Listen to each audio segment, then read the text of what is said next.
ফরিদপুর জেলার নগরকান্দা উপজেলার চরজসর্দি ইউনিয়নের মুকুন্দপট্টি গ্রাম পেঁয়াজ চাষের জন্য বেশ পরিচিত। গ্রামের অধিকাংশ কৃষক এখন পেঁয়াজ চাষের উপর নির্ভরশীল। বছরের এই সময় এই মুকুন্দপট্টি গ্রামের বিস্তীর্ণ জমি জুড়ে দেখা যায় পেঁয়াজের সবুজ ক্ষেত। স্থানীয় কৃষকেরা জানান এই পেঁয়াজ চাষই তাদের জীবিকার প্রধান উৎস।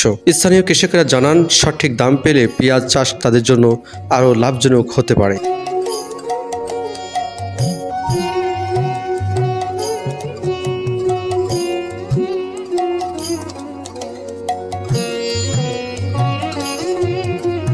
কৃষকদের দাবি, যদি সরকারিভাবে সংরক্ষণ ব্যবস্থা ও ন্যায্য দাম নিশ্চিত করা যায় তাহলে মুকুন্দপট্টি গ্রামে পেঁয়াজ উৎপাদনে আরও বড় ভূমিকা রাখতে পারে।